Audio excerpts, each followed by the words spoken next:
Y'all must have forgot how powerful black people are. No, wait a minute, wait a minute, wait a minute. Y'all must have forgot how powerful we are when we come together. We can move mountains. We made a multi-billion-dollar company shaking its boots. We damn sure can come together and stop spending our hard-earned money in places where we are not welcome. So I'm in Houston, Texas, door dashing, and I'm happening to pick an order up from Jersey Mike's. And this Nom Nom Noodles is right next to me. Let's see. Oh, this whole ghost town. Ooh, Jesus.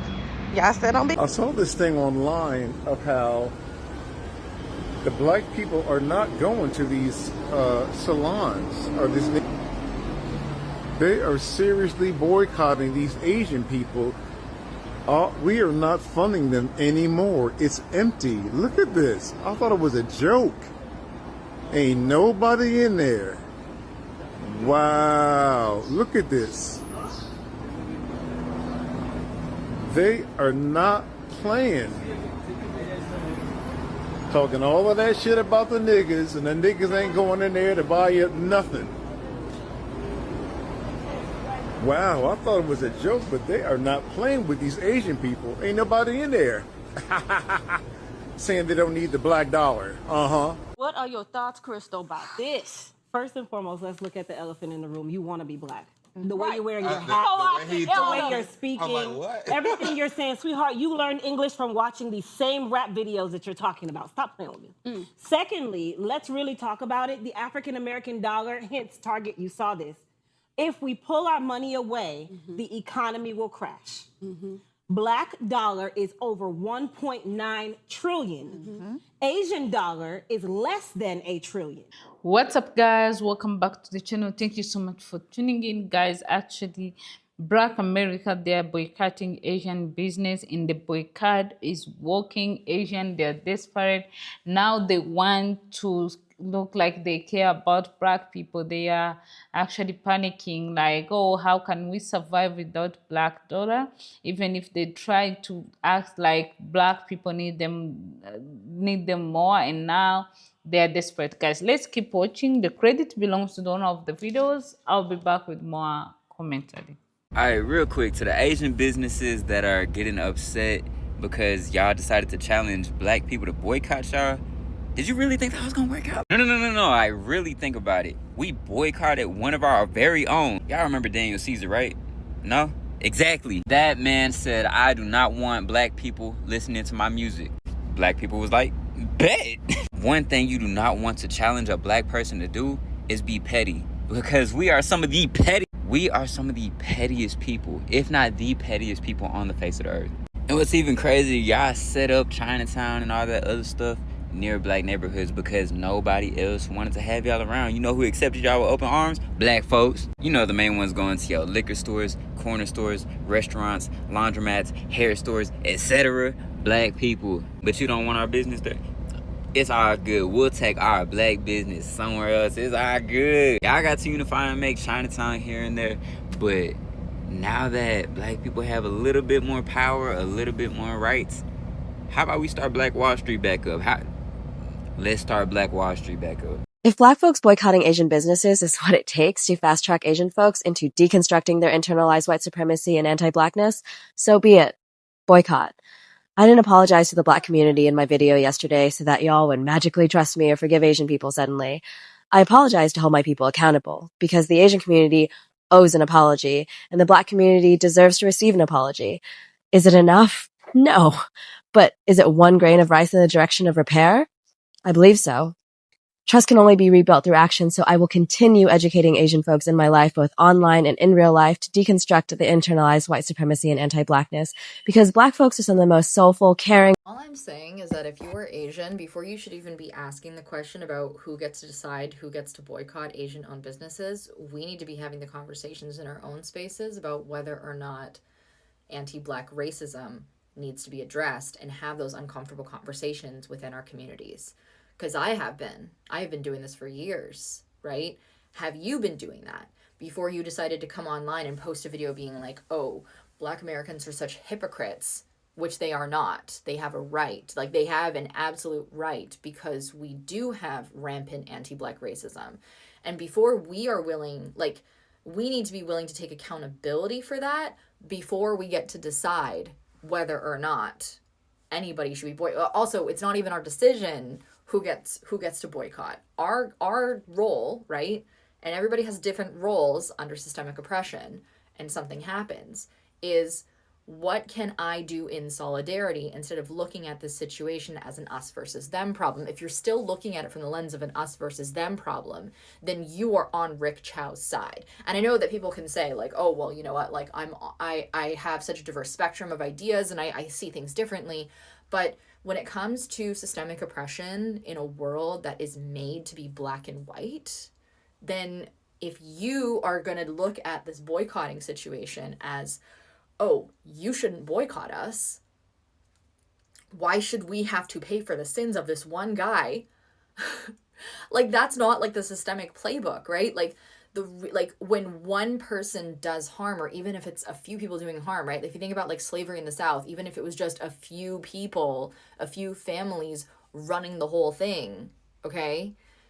The systemic issue is still the fact that everybody inherited these core belief systems about certain marginalized groups of people, and we are still perpetuating these ideas, right? Like, the issue is that our ideologies are still there, right? And until we're able to address that, why are we even thinking immediately like, oh, actually, I'm going to argue about boycotting, when you should be looking at yourself in a mirror and being like, hey, I realize that I'm contributing, my community is contributing.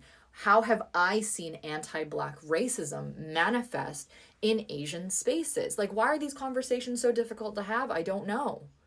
But they need to be had, right? They exist. They exist. People are doing it, some people are not. But when it comes to the question of solidarity, are you for or against? And if you are for, then have the conversation. I said this on my story, and I'm going to say it right here. There are 3 groups within Black society who is going to continue to spend their money with Asians, even though they have come across these apps and showed blatant disrespect. The first one is the young Black female who goes to the beauty supply and the nail shop in her bonnet, slides with long socks, and biker shorts. They are going in there come hell or high water. They don't care about the disrespect, the discrimination, or the racism. Business as usual. Then you got the second group, the Black immigrants. Not all of them, but you know who you are. Those immigrants who feel like they are exempt from the discrimination and racism that Black Americans receive on a daily basis. They feel like they are exempt. And then the third group, who I feel is the most dangerous, and that is the group of Black folk, where as long as it don't show up to their front door, as long as they are not personally affected, as long as it is not somebody that they know or love who was hurt or harmed, they don't give a fuck. All 3 of those groups are going to continue to spend their money. Actually, as you see, this is insane. It's crazy the way things are turning out. Like, this is, I don't understand, guys. I don't understand what's happening. But of course, what's happening, these people cause this, Asian cause this. They actually been treating Black people bad. When they go to their shop, they just follow them around. They act like they're not safe around them, and now it's confusing to them because they're losing Black dollar, and they know like they're going to be collapsing so bad. As you see, this boycott is working. The many hair salon, like nail salon shop of Asian, they're empty like never before, guys. Let's keep watching. My grandma always used to say, people always think the grass is greener on the other side, but you still got to water that shit. And every time I see certain conversations online, I always think about that. I'm seeing some folks say Black people shouldn't be boycotting Asian businesses. Y'all gonna see what happened to y'all. And I'm like, what happened to y'all? What happened to us? What happened to y'all? That's the part that always kind of gets me, right? If black people don't matter, if the black dollar ain't valuable, if black people are doing too much, then stop taking our money.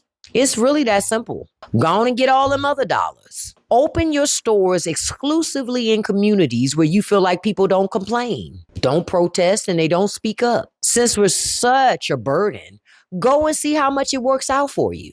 The irony is black people have spent generations fighting for equality, not just for black people, but for everybody. And now a lot of people that benefited from the fight that black people did, they want to say, just be quiet and shut up.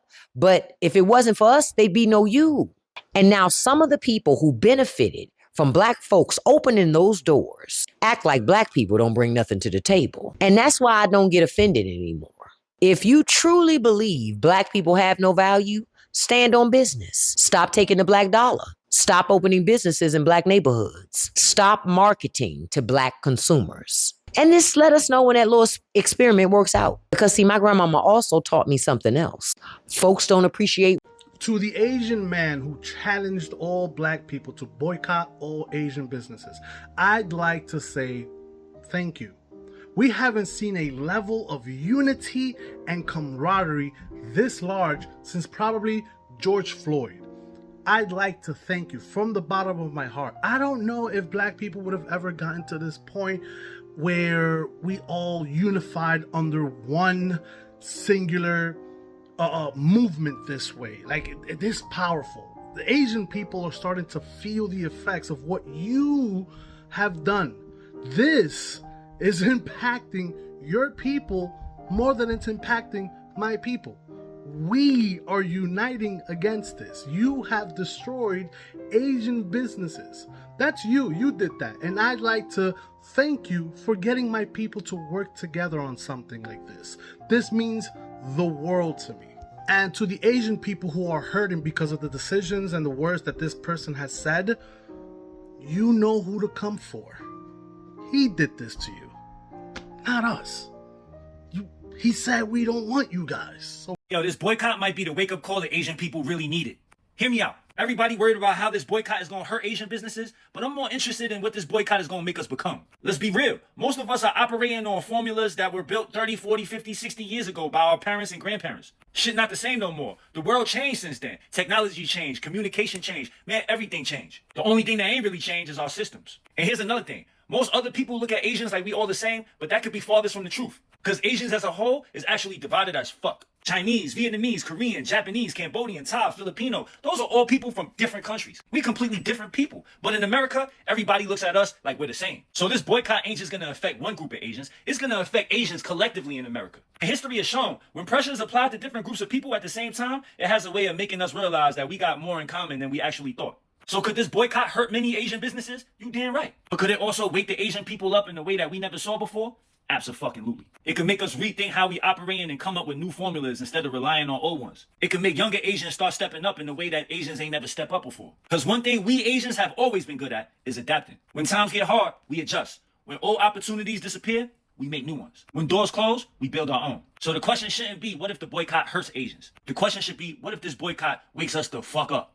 An Asian content creator got on this here internet wearing what can only be described as a Black American starter kit and decided to tell Black people that our money doesn't matter. Okay.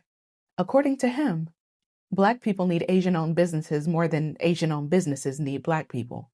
A boycott wouldn't move anything. The loss wouldn't register. Our dollars don't count. Now, this might just be me, but if I genuinely believed that somebody's money didn't matter, I don't think I'd spend my afternoon making a video about it. So naturally, I went looking at the history. Because this conversation isn't really about just one video, right? The very second that Black people start talking economics, where our money goes, who profits from it, who builds wealth off our communities, people get uncomfortable. That same discomfort doesn't appear when other groups do the same thing. Every immigrant community that's come to this country has done it. Jewish, Chinese, Korean, Italian, Indian, Armenian, pooling resources, building businesses, keeping their money inside their communities for as long as possible. Nobody finds that controversial, though. But what they fail to recognize is that we understood the same thing. We had to. After slavery, Black communities built banks, hospitals, insurance companies, schools, newspapers, whole business districts. The Greenwood neighborhood in Tulsa, Oklahoma had 191 businesses. It had 2 schools, a hospital, and a library, all by 1921. They called it Black Wall Street. But on May 31st, 1921, a white mob attacked it. 2 days of looting, burning, and shooting. But it's us, right? We're the problem. 35 square blocks destroyed. More than 1,200 Black homes, businesses, schools, and churches, y'all, burned to the ground. World War I era planes dropped bombs from the sky on the Greenwood neighborhood. The official death toll was 36. But we know the estimates were around 300 Black people killed, murdered. The survivors were rounded up and held in internment camps in their own city. They were issued identification cards and couldn't leave without permission from a white supervisor. Insurance companies refused every claim. They had something called a riot clause. Not a single Black resident ever received financial assistance to rebuild. So when somebody gets on the internet and tells Black people that our money doesn't matter, I automatically think they're a dumbass. A racist dumbass. Corporations spend billions chasing Black consumers. Political campaigns spend millions trying to reach Black voters. Entire industries are built around marketing to Black communities. Our money matters. It mattered enough to burn a city for it in 1921. It mattered enough to redline neighborhoods for the next 50 years. It matters enough that every quarter, somebody's profit and loss statement depends on us showing up. Apparently our money matters right up until we start talking about where we want to spend it. Then all of a sudden it doesn't. Right? Nobody's entitled to Black customers. We spend our money where we want. That's how markets work. That's how capitalism works. That's how every other community inside this country operates. The fact that this becomes a controversy every time Black people say it out loud tells me that this was never about money. It was about leverage. And this country has been comfortable with Black spending. It's Black leverage that's always made them nervous. But if you know anything about me, you know I love a good challenge. Shop Black. Spend with your people. I'm gonna show you better than I can tell you. We gonna show you better than we can tell you. Invest in Black businesses. Build the community. Y'all, we are overdue.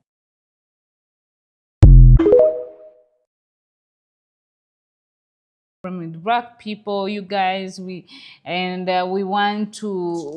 actually do everything you're saying. It's not all Asian, but you guys, you've been quiet when Black people have been treated bad. You've been just silent about the situation, and now because you know this decision of them is going to affect you direct, now you're speaking out, you are complaining, you're saying, oh, I didn't do this, I don't deserve this, and blah blah blah. It's because it's affecting you, it's affecting your business. And if you are not safe with around Black America, why do you open your store in their neighborhood? So you want to pretend you are scared of people, but again you go to open your business in their neighborhood. That doesn't make sense. It doesn't make sense. And now Black people are saying, like, now we are going to invest our money in our own community because you guys, you don't deserve our money, because you don't even respect us. Any chance you get, you just disrespect us more and more. So guys, this is about it today. Let me know what you think about this. What do you think about this boycott? Where do you stand? Are you guys boycotting Asian business? If you're Asian watching this, what do you think about what's happening? So guys, thank you so much for watching. Subscribe to the channel. I will see you next one as always. Bye.